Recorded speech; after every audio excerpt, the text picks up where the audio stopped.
Cube Radio. Salut, c'est Charles Tran avec l'équipe dans 5 minutes. On s'intéresse aux sciences, à l'histoire et à l'actualité. Aujourd'hui, on parle de la conquête spatiale congolaise.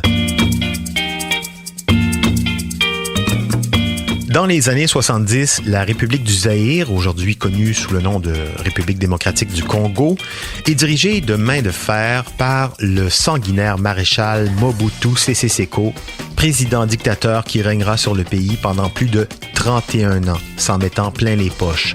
Le pays, en plein cœur du continent africain, est riche en ressources naturelles, en minerais, en or, en pétrole, en bois, en cuivre. On est dans les années 70, en pleine guerre froide. Et durant son règne, arrosé par l'argent venu du monde entier, Mobutu voit plus grand que grand et décide de s'attaquer à la conquête spatiale, ni plus ni moins, inspiré par les Américains et leur programme Apollo et les Russes.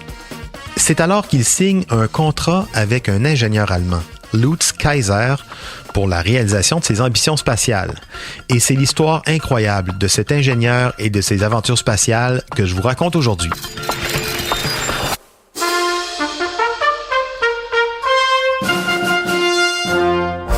Elon Musk n'était pas né que déjà quelqu'un pensait à faire des voyages à bas prix vers l'espace. C'est Lutz Kaiser, un ingénieur allemand, grand fan des missions Apollo, qui développe une fusée construite en différents morceaux réutilisables, un peu comme des Legos, disait-il à l'époque. Il fonde en 1975 OTRAG, Orbital Transport and Rockets, à Stuttgart, en Allemagne.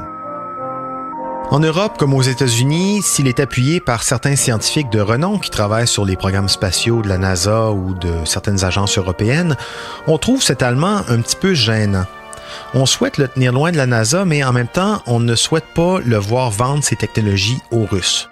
Il est un petit peu coincé, d'autant plus qu'il n'y a aucune compagnie d'assurance qui souhaite le couvrir pour des essais en sol européen.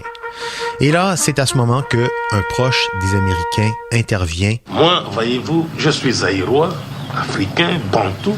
Mobutu, le maréchal, qui accueille Lutz Kaiser dans son pays en lui cédant les droits sur 100 000 km² de territoire pour développer justement ses propulseurs low cost.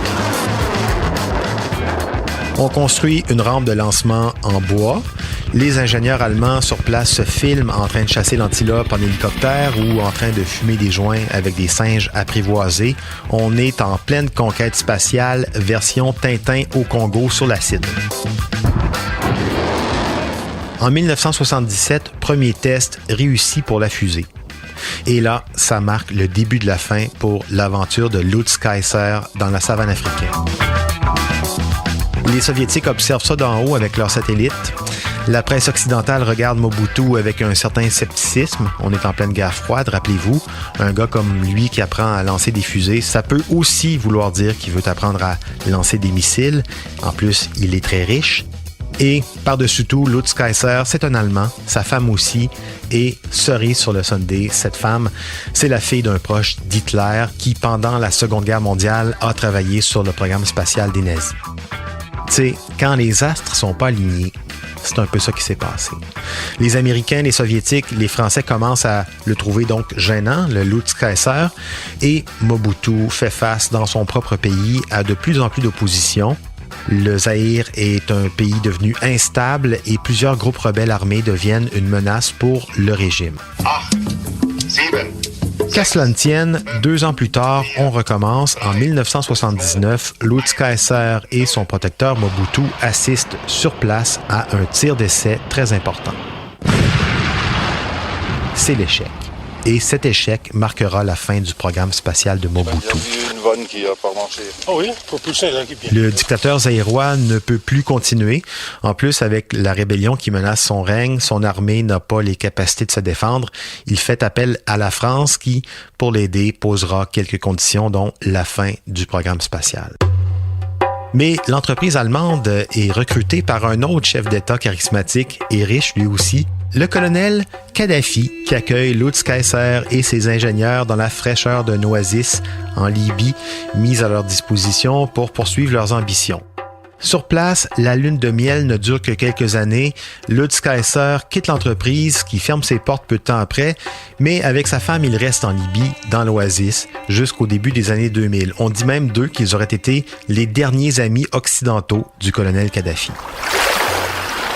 Avec sa femme, en 2006, ils quittent le pays et s'évanouissent dans la nature.